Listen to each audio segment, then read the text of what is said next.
네, 누가복음 강해 오늘 다 같이 보실 말씀은 누가복음 7장 9절, 10절, 2절입니다. 예. 누가복음 7장 9절, 10절, 2절인데 이제 내용 이해를 위해서 6절부터 10절까지를 제가 봉독하도록 하겠습니다. 누가복음 7장 6절에서 10절까지 읽으시겠습니다. 그때 예수님께서 그들과 함께 가셨더라. 그리고 그분께서 이제 그 집에서 멀리 계시지 않았을 때 백부장이 그분께 친구들을 보내면서 그분께 같이 말씀드렸더라. 주여, 친히 수고하지 마소서. 이는 당신께서 저의 지붕 아래로 들어오실 만큼 제가 합당하지 아니하기 때문이니이다. 이런 이유로 제 자신이 당신께 나아가기에도 합당하지 않다고 생각하였나이다. 오직 한 말씀만 하소서. 그리하면 저의 종이 치유되리이다. 이는 저 또한 권위 아래 세워진 남자이며 제 아래 병사들을 두고 있기 때문이니이다. 이에 제가 누군가에게 가라 하면 그가 가고 또 다른 이에게 오라 하면 그가 오나이다. 그리고 나의 종에게 이것을 하라 하면 그는 그것을 하나이다. 예수님께서 이것들을 들으셨을 때 그분께서 그를 놀라워하셨으며 친히 돌아서시어 자신을 따르는 백성에게 말씀하시기를 내가 너희에게 말하노라. 나는 이처럼 대단한 믿음을 발견한 적이 없나니 없도다.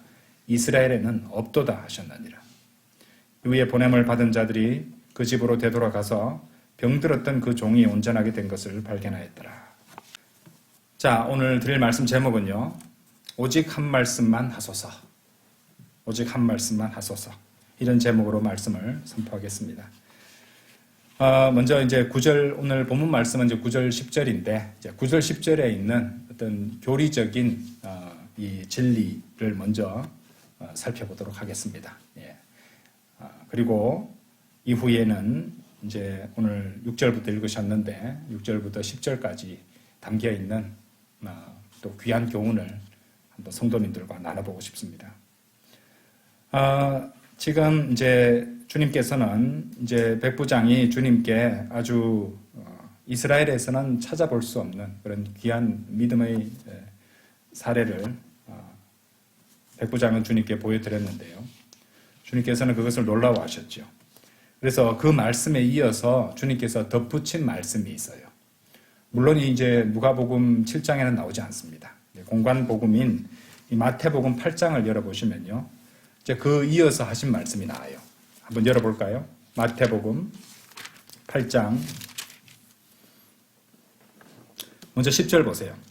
예수님께서는 그것을 들으셨을 때 그분께서는 놀라워하셨으며 자신을 따르는 자들에게 이제 이 자신을 따르는 자들에게인데 이제 누가복음 백성들이었어요. 유대인 백성들입니다. 이같이 말씀하셨느니라. 진실로 내가 너희에게 말하노니 나는 이처럼 대단한 믿음을 발견한 적이 없나니 없도다. 이스라엘에는 없도다. 유대인들이 이제 보면서 조금 그랬겠죠. 안 그렇겠습니까, 여러분들? 예, 유대인들은 이제 이방인들보다 자신들이 선택받은 민족이기 때문에 프라이드가 있는 사람들인데 이스라엘은 없다고 하시잖아요. 예, 오히려 이 백부장의 믿음이 더 놀라운 믿음, 대단한 믿음이라고 칭찬하셨으니까 좀 그랬을 것입니다. 거기에 이어지는 이제 추가로 하신 말씀이 그러니까 누가복음 7장에는 나오지 않는 말씀이 이 마태복음 8장 11절 12절에 나와요. 한번 보세요. 그런즉 내가 너희에게 말하노니 많은 이들이 동쪽이면 어디입니까? 동쪽이면은 이제 뭐 중국도 될 수 있고 일본도 될 수 있고 인도도 될 수 있고 우리나라도 될 수 있고 이제 그런 말이고요. 서쪽은 어디입니까? 스페인, 이탈리아, 뭐 독일 이런 국가들, 영국이나 아메리카까지 포함할 수 있겠죠. 에서 올 것이요. 하늘의 왕국은 뭡니까? 하늘의 왕국이에요. 물리적인 왕국이잖아요. 천년왕국 때 눈에 보이게 지상에 세워질 실제적인 물리적인 왕국을 말하죠. 하늘의 왕국에서 아브라함과 유대인이죠. 예, 이삭과 유대인입니다.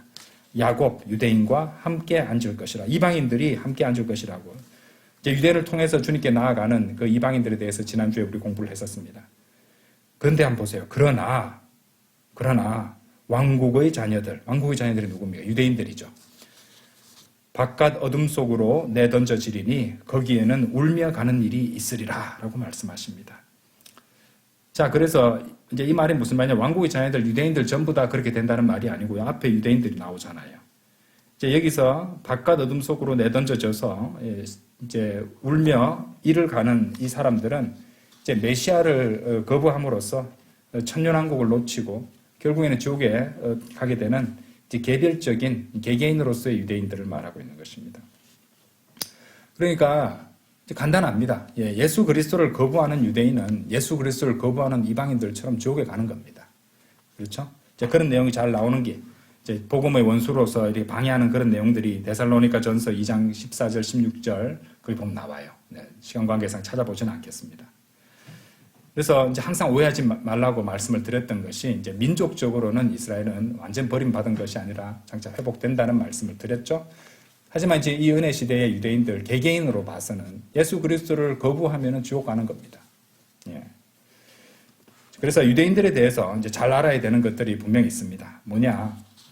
이제 바울이 사역할 당시에도 그랬었고, 예수님을 대적하기, 이제 예수님 공생의 사역 당시에도 예수님을 대적하는 자들도 있었지만은, 이제 복음의 원수들로 행하는 유대인들, 분명히 지금 그렇게, 유대인들은 복음의 원수들로 그렇게 행하고 있지만은, 원수들이지만은, 로마서 11장 28절에 보시면요, 사랑받는 자들이라고 말씀하세요. 그들의 조상들로 인하여 사랑받는 자들, 이런 표현이 나온단 말입니다. 그렇죠?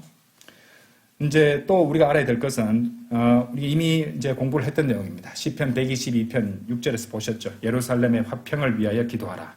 너를 사랑하는 자들은 형통하리라 그랬죠. 그래서 우리는 유대인들의 화평, 예루살렘의 화평, 유대인들의 화평을 위해서 기도해야 된다는 것이죠. 자, 그리고 그리스도인은 유대인을 사랑해야 됩니다. 유대 민족을 사랑하죠. 엄밀히 말하면요. 왜냐하면 하나님께서 선택하신 민족이기 때문에 우리는 그렇게 해야 된다는 것이죠. 이 선택에 관한 말씀들도 신명기 4장이나 14장, 26장에 다 나온다는 것이죠. 자, 그리고 또 중요한 것, 우리가 잊지 말아야 될 것은 이제 구원은 주님께 속하는 것이고, 그리고 주님은 유대인으로 태어나셨죠. 그리고 구원이 유대인들에게서 나온다고 요한복음 4장 22절에도 말씀하셨다는 것입니다. 그러니까 쉽게 말해서 유대인이 없었더라면 예수님이 갑자기 태어난 것도 아니잖아요. 이제 그 계보가 쭉 나오지 않습니까? 그래서 유대인이 없었더라면은 이제 문자적인 야곱의 실제 아들들이 없었더라면은 성경도 없는 것이고 우리 구원자도 없는 것이 된다는 것이죠. 그래서 오늘날 보시면은 이제 또 알아야 될 것이 오늘날 보시면은 뭐 가톨릭 교회가 유대인을 대체했다. 또 이제 교회가 유대인을 대체했다. 그런 대체 신학을 주장하는 자들도 있고, 어쨌든 이스라엘 민족을 하나님께서는 영구적으로 버리셨다. 이렇게 주장하는 사람들이 있는데 결코 그렇지 않다는 것입니다. 왜냐하면은 이 로마서 11장 26절에서 우리가 확인하셨듯이 이스라엘 민족은 유대인은 민족적으로 회복되기 때문이죠. 로마서 11장 26절 우리 많이 보셨던 말씀이니까 제가 읽어드릴게요. 그런 뒤에 온 이스라엘이 구원받게 되리라. 기록된 바와 같으니 시온으로부터 구출자가 나오시리니 그리하여 야곱에게서 불경건한 것을 치워버리시리라. 이렇게 나온다는 것이죠. 그래서 이제 이 성경 말씀에서 방금 제가 읽어드렸던 로마서 11장 26절의 첫 부분을 이상하게 적용하는 사람들도 있습니다. 제가 그 부분 다시 읽어드릴게요. 그런 뒤에 온 이스라엘이 구원받게 되리라. 자, 그러니까 이 말씀을 어떻게 이해를 하고 어떻게 적용하냐면요. 그런 뒤에 온 이스라엘이, 그럼 이제까지 살았던 모든 이스라엘이 그때 구원을 다 받게 된다. 이렇게 주장하는 사람들도 있어요. 말이 안 되죠. 그죠? 그렇지 않습니다. 지금까지 살았던 모든 각각의 유대인들을 가리키는 것이 아닙니다. 그런 뒤에 온 이스라엘이 구원받게 되리라라고 말하면서 이스라엘 민족 어차피 구원 다 받으니까 이제 복음을 전할 그 사람들한테는 복음 전할 필요 없어. 이렇게 가르치는 사람들도 있어요. 도저히 이해가 안 되죠. 그죠? 그러니까 그렇게 가르치는 사람들인데 성경에 그런 건 없습니다. 로마서 11장 26절에서 이제 그런 뒤에 온 이스라엘이 구원받게 되리라는 예수님께서 돌아오실 때 그때 살아있는 그 유대인들의 남은 자들에 대해서 말하고 있다는 것이죠. 그 사람들이 구원받게 된다는 것을 말하는 것이지 온 이스라엘이라고 해서 그런 뒤에 그 시점에 이때까지 살았던 모든 유대인들이 다 구원받는다. 그런 거는 없습니다. 그러니까 이제 그 관련해서 이제 스가랴서 12장 10절 이런 것도 한번 읽어보시면 좋겠습니다. 시간 관계상 보지는 않겠습니다. 그래서 우리가 이제 쉽게 말해서 우리가 지난주, 지지난주 걸쳐가지고 우리가 보게 되는 현상인데요. 이게 마귀가 그래요. 마귀는요, 이제 반유대주의를 갖다가 막 부추깁니다. 그래서 유대 민족을 무슨 마귀의 세력, 사탄의 세력과 동일시하게 만들어서 유대인들을 갖다가 저주하고 증오하고 배척하는 이런 생각을 이제 하나님을 믿는 사람들 가운데 만들어냅니다. 물론 이제 일반 이방 민족들, 다른 민족들도 마찬가지로 그렇게 하고 있지만요. 동시에 이렇게 어차피 이제 유대인들은 나중에 다 극단적인 반대 방향으로 또 주장을 하게 만드는 게 나중에 어차피 다 구원받게 되니까 이 사람들한테 굳이 복음 안 전해도 된다. 이렇게 가르치는 사람까지 나온다는 것이죠. 그래서 항상 기억하세요. 마귀는 이쪽 극단으로 치우치게 해서 잘못하게 하다가 여기에 대해서 반대에 대해서 막 얘기하면은 요렇게 오는 것이 아니고 반대쪽 극단으로 또 잘못 가게 어긋나게 만드는 그런 아주 교묘한 술수를 사용한다는 것입니다. 그래서 이 세대적 진리를 공부하고 말씀을 바르게 나누어서 공부할 수 있는 것이 참으로 소중하다는 것을 알아두셔야 됩니다. 예. 성경을 잘못 적용하고 잘못 나눠서 엉뚱하게 믿는 사람들이 넘쳐납니다. 자, 중요한 거는 그러니까 핵심은 말입니다. 자, 우리는 유대인들을 위해서 기도해야 된다는 것. 그리고 그들 개개인을 지금 이 은혜 시대에는 우리가 기회가 닿는 대로 그리스도께로 그들을 쟁취하기 위해서 노력해야 된다는 것이고, 이제 그 이스라엘 민족을 위한 그 민족적인 그 땅에 대한 그들의 땅에 대한 권리를 지지해 줘야 되는 것이고, 그렇게 하는 것이 좋다는 것입니다. 그리고 가능한 한 이제 개인적으로나 민족적으로 유대인들을 돕는 편이 하나님한테 잘 보이는 방법이라는 것이죠. 왜 하나님께서 그렇게 하셨고, 또 하나님께서 사랑하시는 민족이고, 또 하나님께서 다루고 계시는 민족이고, 또 하나님께서 이 인류 역사를 이끌어가는 데 있어서 굉장히 중요한 역할을 하는 민족이기 때문에 우리는 그렇게 해야 된다는 것입니다. 자, 그 정도면은 이제 우리가 지난주까지 해서 이제 여러 가지 교리적인 내용들을 잘 정리가 된 것으로 판단할 수 있겠습니다. 자, 지금부터는 이제 오늘 우리가 6절부터 누가복음 6절부터 이제 7장 6절이죠. 7장 6절부터 10절까지 이 백부장의 대단한 믿음에 대해서 우리가 얻을 수 있는 교훈에 대해서 한번 살펴보고자 합니다. 주님께서 놀라워하신 대단한 믿음의 자세가 어떤 것인지 우리가 한번 배울 필요가 있다는 것이죠. 주님께서 대단한 믿음이라는 표현을 쓰셨어요. 그리고 자신을 따르는 백성들을 돌아보시면서 그런 말씀을 하셨다는 것입니다. 이네들 어떻게 생각하니? 이스라엘은 없어. 이거 얼마나 대단한 믿음이니? 이렇게 말씀하셨다는 것입니다. 자, 그런데 7장 7절에서 이 백부장이 하는 말씀, 그 앞에서부터 6절부터 나오지만은 주여 친히 수고하지 마소서, 이는 당신께서 저희 지붕 아래로 들어오실 만큼 제가 합당하지 아니하기 때문이다.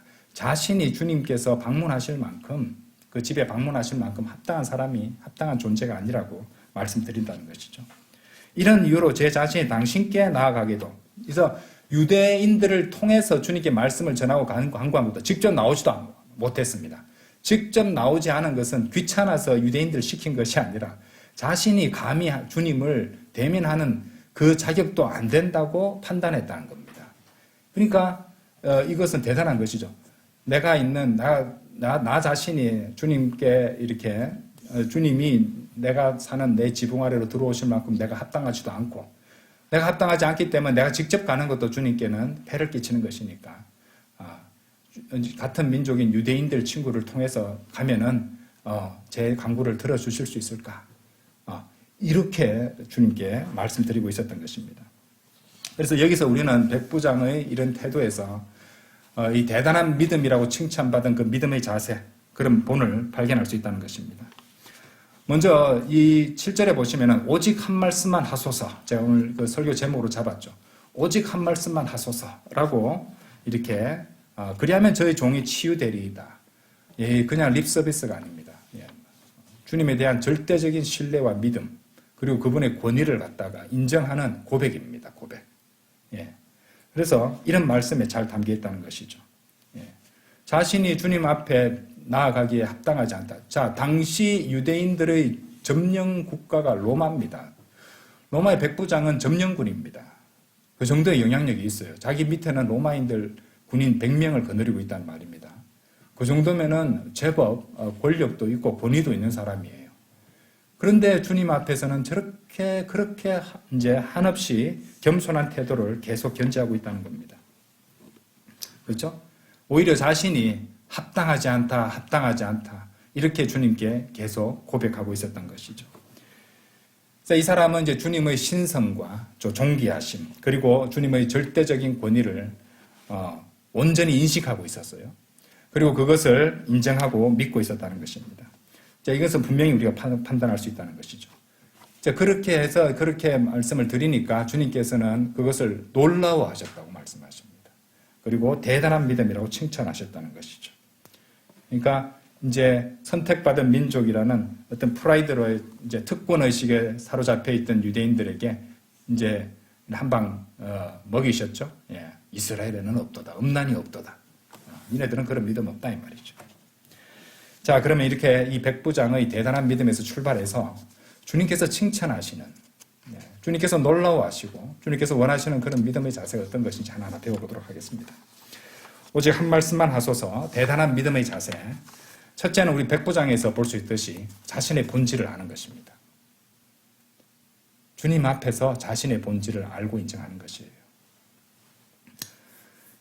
자, 자신의 본질을 알고 그 자신의 본질을 아는 겸손으로 주님께 다가가는 것입니다. 우리 구원받은 그리스도인들은 이런 자세를 배워야 됩니다. 주님의 권위를 온전히 신뢰하면서 자신이 구원받았지만은 구원받은 죄인임을 알고 항상 기억하고 인정하는 그런 자세를 가져야 된다는 것이죠. 자신이 뭔가로 된 것 같은 그런 생각을 갖고 또 이렇게 교만으로 부풀어 오르다가는 언젠가는 이제 실패와 파멸에 직면할 수밖에 없다는 것입니다. 여러분들 세상 사람들, 세상 이제 교단 교회들이 많이 부르는 노래 중에 당신은 사랑받기 위해 태어난 사람 이런 얘기 들어보셨죠? 예. 그래서 하나님께서 당신을 사랑하십니다. 당신을 찾고 계십니다. 당신은 사랑받기 위해서 태어난 사람입니다. 이렇게 듣기 좋은 말들을 계속하면서 마치 그 사람들이 다 하나하나가 특별하고 대단한 존재가 된 것이냐. 그래? 나를 이만큼 많이 찾으신다고? 나를 필요로 하신다고? 그럼 내가 믿어주지. 그런 식으로 사람을 유도하는 것 같아요. 그게 합당한 자세일까요? 우리 중 어느 누구도 구원받기에 합당한 사람 한 명이라도 있었습니까? 저는 한 사람도 없다고 생각합니다. 구원받기에 합당한 사람은 아무도 없습니다. 그런데 마치 모두가 대단하고 특별하기 때문에 하나님께서 그렇게 부탁해서 나를 믿어줘 해서 믿는 것처럼 그렇게 만들잖아요. 세상 사람들 다 교만하고 인권의 시대에 살아가니까 또 내가 나다 뭐 이런 식으로 자신을 내세우는 그런 문화에 젖어 살다 보니 그렇게 해야지 조금이라도 들어주니까 그렇게 하는지는 몰라도 결코 그렇지 않다는 것이죠. 가장 훌륭한 이 그리스도인이라고 이렇게 일컬어지는 사도 바울이 자기 자신에 대해서 자기 소개서를 어떻게 썼는지 한번 보시겠습니까? 디모데전서 1장 15절 한번 열어보세요. 디모데전서 1장 15절. 그리스도 예수께서 죄인들을 구원하시고자 세상으로 오셨다는 이 말씀은 신실한 말씀이요 전적으로 받아들이기에 합당하도다. 죄인들 중에 내가 우두머리라. 여러분 어떻게 생각하세요?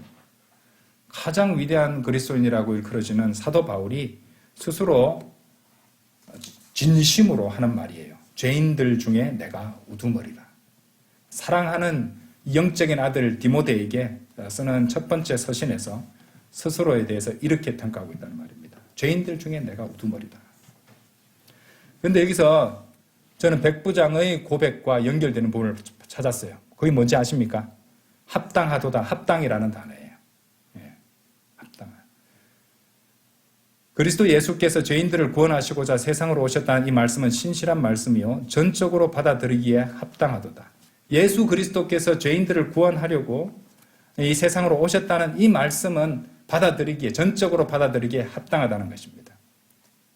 하지만 나 자신은 죄인들 중에 우두머리처럼 구원받기에 합당한 존재는 아니었다고 말하고 있는 것이에요.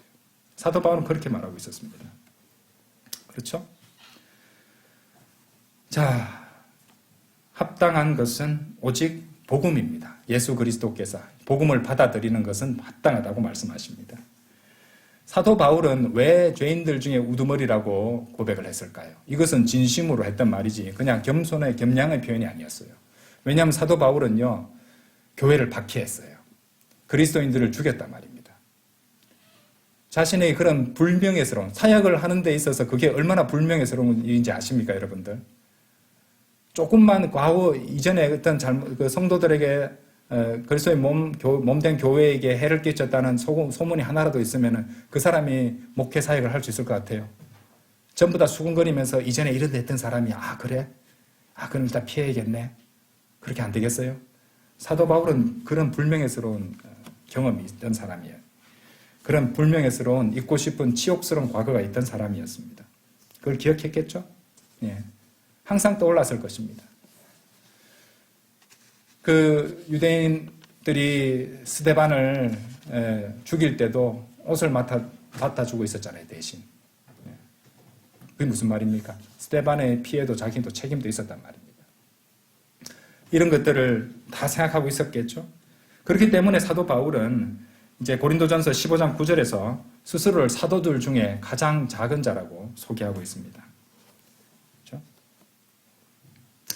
그래서 우리는 다 알고 있습니다. 사도 바울은 성경을 로마서부터 빌레몬서, 히브리서까지 다 기록을 했고 또 셋째 하늘에도 다녀왔던 사람입니다. 누가 봐도 대단한 그리스도인임에 틀림이 없어요. 그런데 하나님께서 사도 바울을 얼마나 사랑하셨냐면요, 사도 바울이 교만하지 않도록 그런 그 불명예스러운 과거도 사도 바울에게 늘 기억하게 하셨고 동시에 육체의 가시까지 주셨지 않습니까? 자, 그런 것들을 항상 기억하면서 살았겠죠. 자신이 구원받기에 합당한 존재는 아니었다는 것을, 죄인들 중에 우두머리였다는 사실을. 그럼에도 불구하고 예수 그리스도께서 나를 구원해 주셨다는 사실을 항상 기억하고 있었다는 것입니다. 이것을 우리는 배워야 됩니다. 백부장의 모습에서, 그리고 사도 바울의 모습에서 말이죠. 사도 바울은 아마 주님을 가장 사랑했을 겁니다. 왜냐하면요, 누가복음 7장 47절 표현대로 많은 죄들을 용서받은 사람이 많이 사랑한다고 예수님께서 말씀하셨거든요. 그래서 죄인들 중에 우두머리니까 아마 이 표현대로 한다면은 가장 많이 주님을 사랑했던 그런 성도라고도 볼 수 있습니다. 그렇기 때문에 목이 잘리는 그날까지 주님을 위한 믿음의 경주에서 쉼없이 달렸던 것이죠. 한번 생각해 보세요. 우리도 그럴 수 있습니다. 우리도 엄청난 죄를 지었어요. 살면서 우리 개인적으로 지었던 죄들 다 치워버리고요. 우리 모두는 예수 그리스도를 죽인 살인죄를 지은 사람들입니다. 간단해요. 우리 죄들로 인해서 예수님께서 십자가에 못 박혀 죽으셨지 않습니까? 그러면 우리가 예수 그리스도를 살인한 살인죄를 지은 것입니다. 하나님의 아들을. 그렇죠? 한번 들어보세요. 이사야서 53장 5절. 그러나 그가 상처들을 입은 것은 우리의 불법들로 인하며, 나로라고 넣어봅시다. 그가 상한 것은 나의 죄악들로 인함이라. 나의 화평을 위하여 징계가 그의 위에 임하였도다. 그런즉 그가 맞은 채찍들로 내가 치유되었도다. 나는 양들같이 길을 잃었고 나는 모두 저마다 나는 나 자신의 길로 돌이켰도다. 그런데도 주께서는 나의 죄악을 그에게 얹으셨도다. 제가 우리를 갖다 나로 바꿔서 읽어봤습니다. 그 예수 그리스도를 십자가에 못 박아 죽인 것은 우리 각자들이네요. 그렇죠? 그러니까 우리가 잘나고 어여쁘고 순종 잘하고 능력 있고 봐줄만 해서 구원해 주신 것이 아닙니다. 우리들 중에 단 한 명도 구원받기에 마땅한 사람은 단 한 사람도 없었습니다. 합당한 사람은 단 한 사람도 없었습니다. 그럼에도 불구하고 주님께서 우리를 구원해 주셨다는 것이에요. 그렇죠? 그래서 우리 각자는 결국 내세울 것이 아무것도 없습니다, 여러분들. 단지 우리는 구원받은 죄인에 지나지 않습니다. 아시죠? 언제라도 조건만 충족되면은 언제라도 죄를 지을 수 있습니다. 그런 아직 구속받지 않은 몸을 입고 살아가고 있다는 것이죠. 진정한 겸손은 그래서요, 자신의 본질을 아는 것이에요. 그런 진정한 겸손은 자신의 본질을 알고, 그래서 주님과 그 주님의 권위를 온전히 신뢰하고 또 의지하는 그런 자세로 이어져야 되는 것입니다. 그리고 우리는 그 점을 백부장에게서 배운다는 것이에요. 백부장은 그냥 하는 말이 아니었습니다. 진심이었습니다. 사도 바울이 죄인들 중에 내가 우두머리라고 말한 것도 진심이었습니다. 여러분들은 주님께 어느 순간에 보면은 응석바지 애기들처럼 내 자신이 굉장히 중요한 존재인 것처럼 하나님한테 이것저것 달라고 그렇게 투정 부리고 그런지도 모릅니다. 그런데 성숙한 그리스도인은 알 거예요. 내가 살아있는 것도 하나님의 은혜지, 자비지. 내가 갖고 있는 모든 것, 내한테 마땅히 주어져야 해서 내가 받은 건 아무것도 없다는 것. 한번 생각해 보십시오. 오직 한 말씀만 하소서. 대단한 믿음의 자세. 두 번째는요, 순종의 마음으로 주님의 말씀에 잠잠히 경청하는 것입니다. 자, 두 번째 우리가 배울 대상은요, 사무엘입니다. 사무엘기상 3장 한번 열어보세요. 사무엘기상 3장.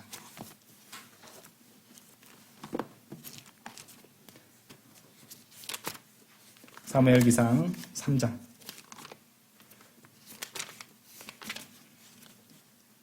3장 9절입니다.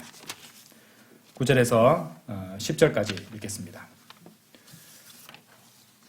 그러므로 엘리가 사무엘에게 이같이 말하였더라. 가서 누우라. 그리하면 이러한 일이 일어나리니 만일 그분께서 너를 부르신다면 너는 말씀드리기를 당신의 종이 듣사오니 주여 말씀하소서 하라.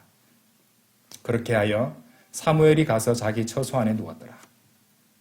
그러자 주께서 오셔서 서시고 다른 때들과 같이 부르시기를 사무엘아 사무엘아 하셨더라. 그때 사무엘이 대답하기를 당신의 종이 듣사오니 말씀하소서 하였더라. 이제 엘리는 당신의 종이 듣사오니 주여 말씀하소서라고 했는데 이제 사무엘은 당신의 종이 듣사오니 말씀하소서 하였더라. 그렇게 했다고 말하고 있죠. 자, 백부장은 오직 한 말씀만 하소서라고 했는데 여기는 당신의 종이 듣사오니 말씀하소서 이렇게 말하고 있네요. 우리는 이 두 절, 짧은 두 절에 담겨 있는 교훈들을 몇 가지를 한번 찾아보겠습니다. 첫 번째는요, 사무엘이 처음에 하나님의 음성을 뭔가 들었어요. 그런데 그것이 하나님의 음성인 줄은 몰랐습니다. 뭐가 없었어요? 분별력이 없었죠. 그처럼 이 그리스도인은 믿음의 선배들을 통해서 또는 말씀과 설교와 성경 공부를 통해서 영적 분별력을 개발해야 됩니다. 그런 과정이 있어야 된다는 것을 보여준다는 것이죠. 9절에서는 이제 엘리에게 지도를 받는 것입니다. 그래서 하나님의 음성을 분별하고 반응하는 법을 배웠던 것이에요. 그래서 우리가 성경 공부를 하고 설교를 듣고, 그죠? 말씀을 바르게 나누어 공부하고 하는 것이잖아요. 두 번째는요, 자, 그렇게 하여 사무엘이 가서 자기 처소 안에 누웠더라라고 있잖아요. 사무엘이 가서 처소 안에 가만히 누워 있었습니다. 예. 그러니까 주님께서 말씀하시는 그 때를 기다렸다는 거예요. 나서지 않죠? 그러니까 믿음의 자세는 뭘 포함한다는 것입니까? 나의 타이밍을 강요하는 것이 아니라 하나님의 때를 기다리는 인내가 필요하다는 거예요. 인내의 기다림을 가르쳐주고 있죠. 그래서 엘리의 조언에 따라 사무엘이 누워서 잠잠히 기다렸다는 것입니다. 때로는요, 믿음은요, 침묵 속에서 아무 말씀도 안 하세요. 침묵 속에서 잠잠히, 육신은 지금 뭐라도 하라고, 어떻게 하라고 막 이렇게 들고 일어나려고 꿈틀꿈틀거리지만은 잠잠히 하나님의 말씀을 기다리는 그 인내를 포함한다는 것입니다. 그 믿음에는. 그래서 항상 우리는 이런 말들 하잖아요. 결국 하나님보다 앞서가지 말라고. 예. 사무엘도 그랬습니다. 누워서 기다렸어요. 그죠? 주님의 뜻을 구하고 주님의 음성을 들을 때까지 그 분별력을 얻기도 전에 성급하게 행하는 것은 바로 믿음 없음의 증거입니다, 여러분들. 하나님보다 앞서가려고 하는 것이 믿음 없음의 증거라니까요. 그렇죠? 자, 세 번째, 하나님께 고백하는 그 말을 보십시오. 말씀을 보십시오. 당신의 종이 듣사오니. 주님께 당신의 종이라고 말씀하십니다. 스스로를 주님께 종이라고 고백합니다. 그 말은 무엇이냐면요, 말씀만 하십시오. 무슨 말씀을 하시든지 제가 순종하겠습니다라는 고백입니다. 이런 마음 자세로, 이런 겸손한 자세로 하나님의 말씀을 받을 그런 준비가 된 모습을 주님께 고백해야 되고, 또 그런 준비가 되어 있어야 된다는 것이죠. 당신의 종이 듣사오니 말씀하소서. 그죠? 백부장의 말씀 오직 한 말씀만 하소서 하고 비슷하죠. 말씀하소서라고 했어요. 그래서 자, 먼저 이제 주님께 사무엘은 자신을 종으로 고백했어요. 언제라도 말씀을 주시면은 그 말씀을 진지하게 듣고 그 말씀에 따르겠다는 그런 약속을 주님께 드린 겁니다.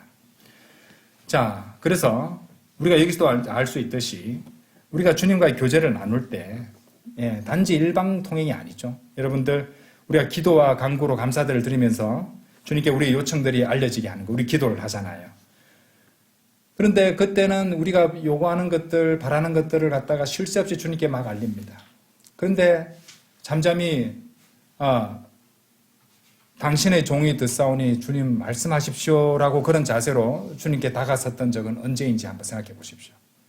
내 할 말만 하고 그냥 왕 늘어놓고 뿌듯해하며 잠자리에 드는 것은 아닌지 한번 생각해 보십시오.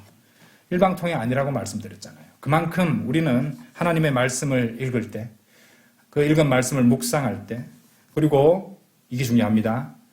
우리가 살아가면서 우리를 둘러싼 환경에서 어떤 일이 일어날 때 거기에서 하나님께서 어떤 뜻을 보여주시려고 하시는 것인지, 하나님의 뜻을 구하고 주님의 뜻을 찾아서 귀를 기울이는 자세가 필요합니다.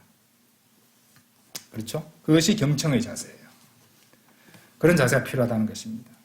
당연히 주님께서 말씀하실 때까지 차분하게 기다리는 이 인내와 순종의 자세가 필요하죠. 그런데 요즘 세상 어떤지 아십니까? 너무도 분주해요. 이 세상의 신이 시스템을 그렇게 만들어놨어요. 너무도 정신없게 만들어놨습니다. 그래서 하나님께서 여러분들 각자에게 그분의 뜻을 계시해 주시고 들려주실 그런 말씀들이 있는데, 그런 뜻이 있는데 그것을 경청하는 자세를 다 빼앗아가 버립니다.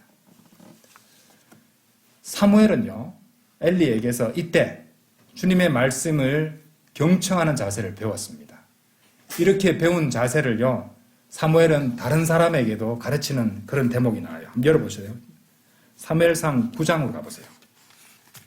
9장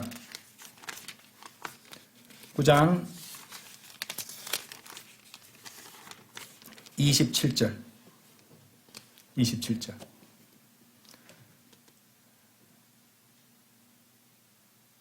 그런즉 그들이 도시 끝으로 내려가고 있는 동안 사무엘이 사울에게 말하기를 종에게 우리보다 앞서가라고 분부하라. 그리하여 그가 갔더라. 그러나 잘 보세요. 너는 내가 하나님의 말씀을 너에게 제시할 수 있도록 잠시 동안 서 있으라. 이 보이세요? 잠시 동안 서 있으라. 방해받지 않기 위해 먼저 가라고 했죠. 종들을. 종에게 먼저 가라고 했죠. 그 다음에 필요한 것이 뭡니까? 잠시 동안 서 있는 겁니다. 그런데 요즘엔요, 잠시도 서 있지 않으려고 합니다. 하나님의 말씀에 기울이려고, 귀를 기울이려고, 경청하려고 잠시도 내지 않으려고 합니다. 하나님께서 얼마나 답답하시겠어요.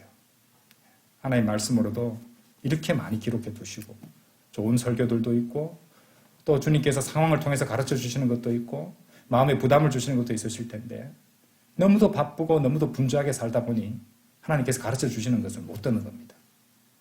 잠시 동안 서 있지 않았기 때문이죠. 자, 때로는요, 우리는 믿음이 보통 믿음은 들음에서 나오고 들음은 하나님의 말씀에 의해서라고 이제 의한 것이라고 말씀하시잖아요. 근데 그 전에 중요한 것은 경청하는 자세부터, 거기에서부터 출발한다고 말할 수도 있겠습니다.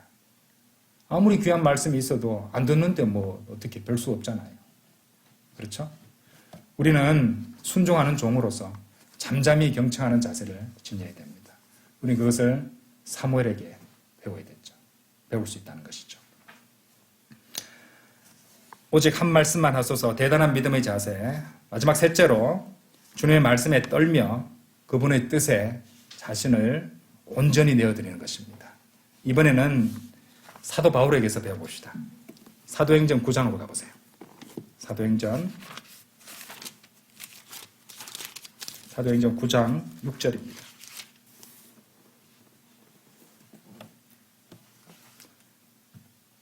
그러자 그가 떨면서 깜짝 놀라 말씀드리기를 주여 당신께서는 제가 무엇을 하기를 원하시나이까 하였더라.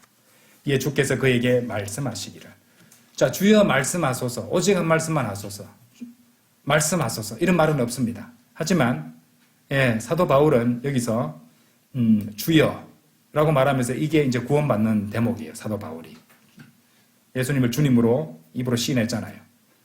당신께서는 제가 무엇을 하기를 원하시나이까? 라고 하나님, 이제 주님께 말씀드렸어요. 그것은 주님 저에게 말씀해 주십시오라고 주님께 요청하는 것이었어요. 그러니까 주께서 그에게 말씀하시기를 하고 이어지는 겁니다. 그렇죠? 그래서 백부장의 말이나 사무엘의 말이나 사도 바울의 이 말도 오묘하게 연결되고 있는 겁니다, 여러분들. 그렇죠?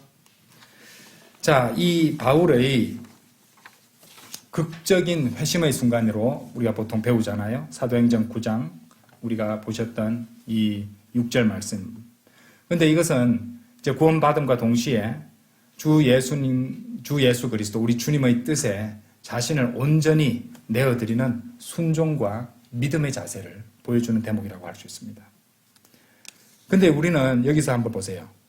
이제 그 앞에 주여 당신께서는 제가 무엇을 하기를 원하시나이까 하였더라. 근데 그 앞에 보시면은 그러자 그가 떨면서 깜짝 놀라 말씀드리기를. 바울은 떨었습니다. 그렇죠? 근데 그 앞에서 5절에서 주께서 말씀하시기를 나는 네가 박해하는 예수니라. 가시들의 발길질하는 것은 너에게 모진 일이라 하셨느니라. 라고는 예수님께서 말씀을 하셨단 말입니다. 예수님은 하나님이시잖아요. 결국 그런 바울은 하나님의 말씀에 떨고 있었던 것이에요.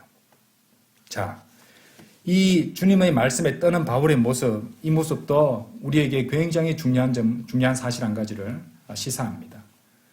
자, 이 두려움은 먼저 아무것도 할 수 없도록 바들바들 떨면서 몸이 얼어붙어서 아무것도 못하는 그런 두려움이 아니에요. 예.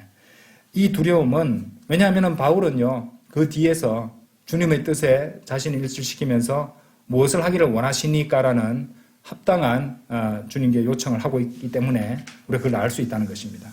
자, 그러면은 어떤 두려움인가? 이것은 주님께서 어떤 분이신지를 알고 그분을 두려워하며 거룩한 삶을 살아가려는 그런 마음을 먹는 것을 보여주는 것이에요. 왜냐? 주님께서는 예수님이라고 분명히 밝히셨단 말입니다. 자, 그걸 알면서 하나님에게 대한 합당한 두려움의 자세를 바울이 보여주고 있었던 것이에요. 자, 그걸 이해할 수 있는 것이 출애굽기 20장 20절입니다. 보십시오. 출애굽기 20장 20절에는요, 두 가지 종류의 두려움이 나와요. 출애굽기 20장 20절에 보시면, 그러자 모세가 백성에게 말하기를 두려워하지 말라. 자, 두려워하지 말라라고 하셨죠.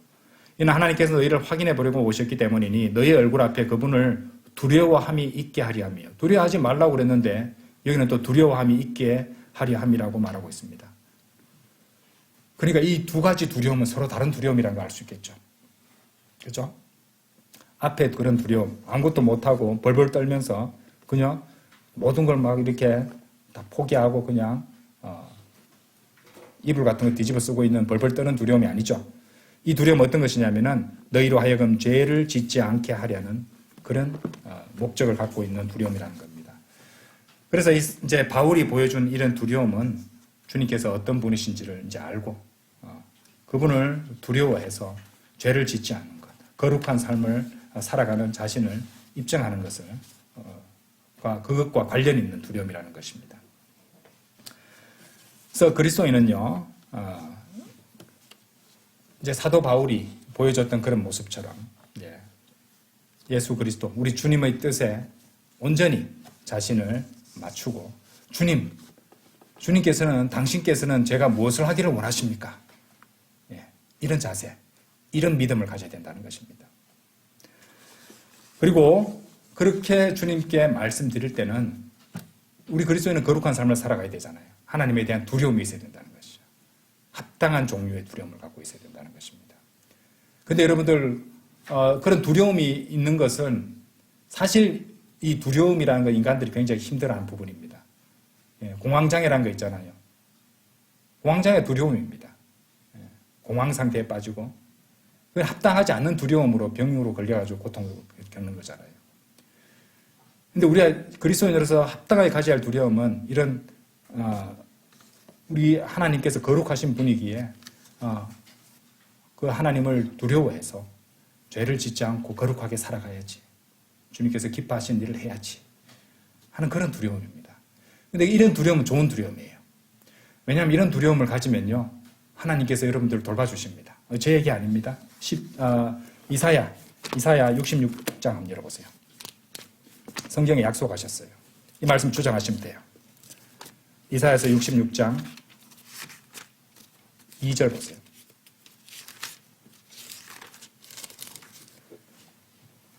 이는 그 모든 것들을 나의 두 손이 만들었고 그리하여 그 모든 것들이 존재해 왔기 때문이라. 주가 말하노라. 다만 이런 사람은 내가 보살피겠으니. 약속하셨어요. 곧 가난하고 참회하는 영을 지니며 나의 말에 떠는 자라. 말씀하셨죠? 그죠? 가난하고 참회하는 영을 지니며 나의 말에 떠는 자라. 하나님의 말씀에 떠는 사람. 사도 바울은 하나님의 말씀에 떨었습니다. 그렇죠? 그리고 주님 곧바로 고백했습니다. 예, 당신께서는 제가 무엇을 주여, 당신께서는 제가 무엇을 하기를 원하십니까? 그렇게 물었다는 것입니다. 그래서 끝까지 돌봐주신다는 것이죠. 보살펴 주신다는 것입니다. 아시겠죠? 우리가 주님의 말씀에 떨고 그분의 뜻을 온전히 따르는 것은 구원받기 위해서 그렇게 하는 것입니까? 아닙니다. 우리가 이미 구원받았기 때문에 그렇게 한다는 것이죠. 예. 자, 이렇게 해서 우리는 백부장, 그리고 사무엘, 그리고 바울, 이 세 분에게서 대단한 믿음의 자세가 어떤 것인지를 우리가 배울 수 있었어요. 키워드는 오직 한 말씀만 하소서. 그것이었어요. 주님 말씀하십시오. 그죠? 말씀만 하시옵소서. 말씀을 하십시오. 당신께서는 제가 무엇을 하기를 원하시냐니까. 이런 말씀을 통해서 이 세 분들이 보여줬던 그 믿음의 자세들을 우리가 배울 수 있었습니다. 자신의 본질을 알고 하나님의 말씀에 경청하고 그분의 권위를 인정하고 그분의 말씀들에 떨며 그분의 뜻대로 행하고자 하는 것이 대단한 믿음을 이루는 자세라는 것을 우리는 배웠습니다. 하나님께서는 이런 믿음을 찾고 계세요, 사실. 그런데 이런 믿음을 가진 사람이 참으로 귀한 시대에 살아가고 있습니다. 결국 하나님의 말씀에 경청하고 그분의 뜻 가운데 그 말씀을 온전히 받아들이겠다는 마음을 지닌 사람이 그만큼 적다는 뜻이죠. 여러분들 마태복음 17장 20절 한번 열어보실래요?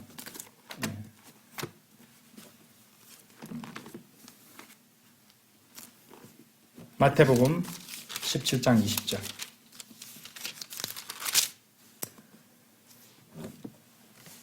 그러자 예수님께서 그들에게 이같이 말씀하셨느니라. 너희의 불신 때문이라.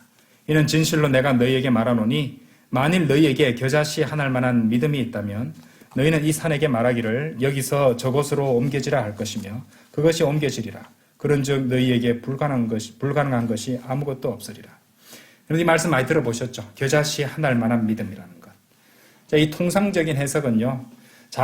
그런 작은 믿음만 있어도 위대한 일을 이룰 수 있다는, 그래서 작은 믿음이라도 믿음은 중요한 것이라는 것을 가르쳐주는 그런 교훈을 제시할 때 많이 사용하는 구절입니다. 근데 이제 제가 미리 좀 말씀드릴게요. 저는 이 구절을 좀 다르게 해석해 볼 겁니다. 그리고 이것을 제가 옳다고, 이것은 확고부동한 교리라고 말하지는 않겠습니다. 예. 제가 이 말씀을 읽었을 때 하나님께서 이 설교를 준비하는 동안 이제 이 말씀은 혹시 이것을 의미하는 것은 아닐까라는 그런 생각을 들게 인도해 주셨어요. 그래서 제가 이제 미리 말씀드리지만은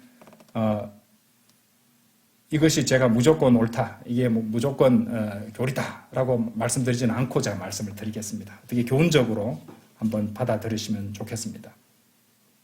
이 겨자씨 하나일 만한 믿음은요, 아주 작은 믿음입니다. 그렇죠? 그러면 따라서 아주 작고 낮고 겸손한 믿음이라고도 말할 수 있을 것입니다. 그리고 그것은 어쩌면 자신의 육신적 자아를 최소화시키는, 그래서 자신의 육신적 의도와 자신의 뜻을 뒤로하고 가장 먼저 하나님의 뜻을 구하는 믿음을 의미한다고도 볼 수 있을 것입니다.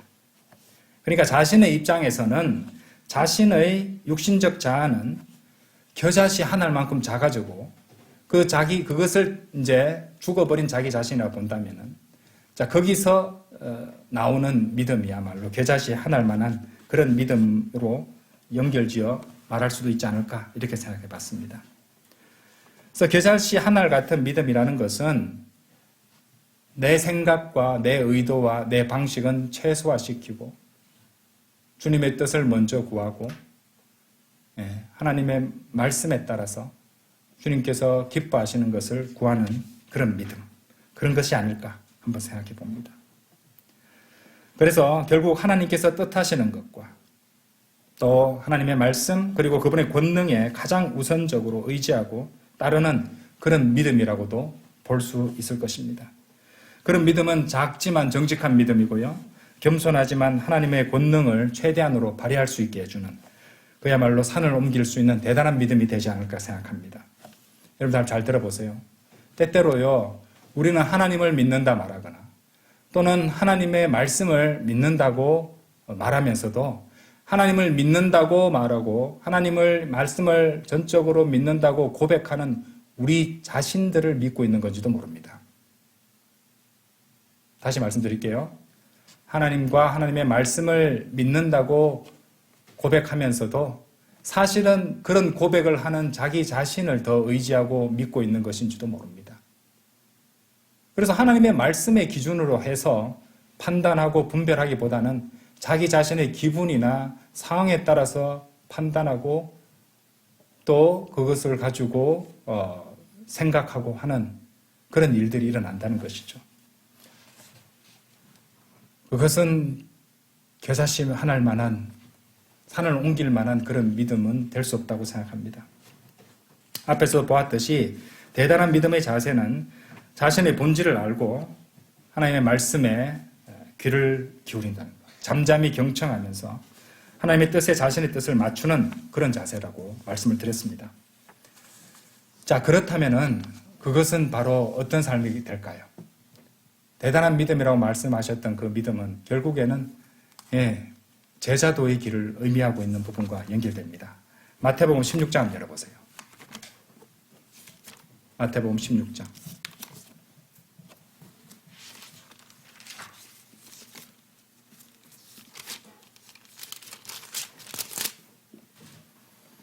마태복음 16장 24절 한번 보세요. 그때 예수님께서 자기 제자들에게 이같이 말씀하셨느니라. 누구든지 나를 따라오려거든 그는 자신을 부인하고 자기 십자가를 지고 나를 따를지어다. 자기 십자가는 죽음을 의미합니다. 자기 자아를 십자가에, 자기 육신을 십자가에 못 박는 것이에요. 자기 자신을 그야말로 죽은 것으로 간주하는 겁니다. 그런데 조금씩 살아있죠. 그렇죠? 하지만 최대한으로, 그죠? 십자가에 못 박고 주님을 따르는 것입니다. 자기 육신적 자신의 의지, 자신의 방식을 최소화시키는 것. 그리하여 하나님을 온전히 신뢰하는 믿음. 그래서 자신을 최소화시킨다는 의미에서 겨자씨 하나를 같이 작게 만들어서 하나님을 믿는 그 믿음이 산을 옮길 만한 믿음이 될 수 있다고 제가 그렇게 연결을 시켜봤던 것입니다. 그래서 이 제자도의 삶이 그런 것이에요. 자신을 부인하고 십자가를 지고 나를 따르는 것. 이 말씀을 제대로 나눌지 못하는 사람들이 이 제자도의 이 길을 가지고 이것이 구원인 줄 알고 행위 구원으로 연결시키는 건데 그거 아닙니다. 구원은 믿음만으로 받는 것이죠. 구원 받았기 때문에 이렇게 주님을 섬겨야 된다는 것이죠. 대단한 믿음의 자세는 그처럼 또한 제자도의 삶이죠. 예. 자신의 육신적 자아를 죽은 것으로 십자가에 못 박고 자신의 그 뜻과 의지를 하나님의 뜻에 맞추고 순종하는 삶입니다. 여러분들 로마서 12장 2절 한번 보세요. 로마서 12장 2절. 우리가 성경 공부 시간에 배웠던 걸 다 한번 연결해 볼게요. 로마서 12장 2절.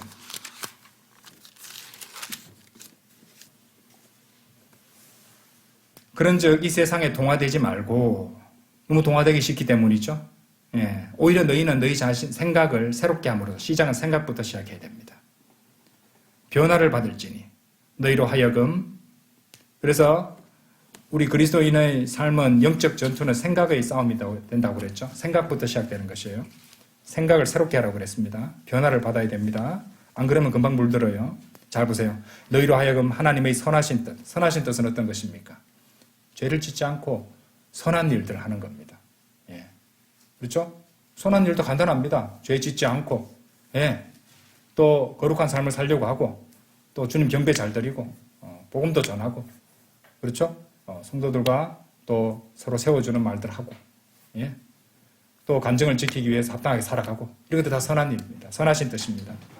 그런데 하나님께서 여러분 각자에게 갖고 계시는 그분의 뜻을 찾아서 한 것은 아니잖아요. 그건 당연히 해야 되는 것들이었고, 주님께서 내 인생에서 내가 무엇을 하기를 원하시는지를 찾아서 그것에 순종한다면 하나님께서 기꺼이 받으실 만한 뜻이 되는 것이에요. 그런데 그거 한 번만 했다고 다 완성되는 것입니까? 아니죠. 그렇게 기꺼이 받으실 만한 뜻을 지속적으로 계속해서 주님 오시는 그날까지 계속해서 주님의 뜻 가운데 살아가는 것, 그것을 계속 입증하는 것, 그것이 바로 완전하신 뜻이 된다는 것입니다. 완전하신 뜻을 입증하는 삶이 된다는 것이죠. 그러기 위해서 우리는 지속적으로 달려가야 되는, 믿음의 경주를 달리고 지속적으로 매일매일 성장해야 되는 것이고요. 그죠? 항상 위에 있는 것들에 마음을 두고 살아가는 것입니다. 아시겠죠? 이 모든 것들이 다 연결되어 있는 것입니다. 대단한 믿음의 자세가 말입니다.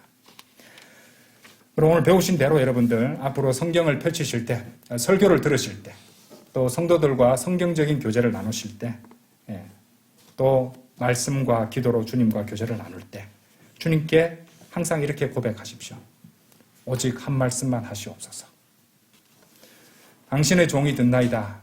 주여 말씀하시옵소서. 주여 당신께서는 제가 무엇을 하기를 원하시나이까. 이 세 가지 고백을 진심으로 한번 해보십시오. 여러분의 믿음이 달라질 수도 있습니다. 다 같이 기도드리겠습니다.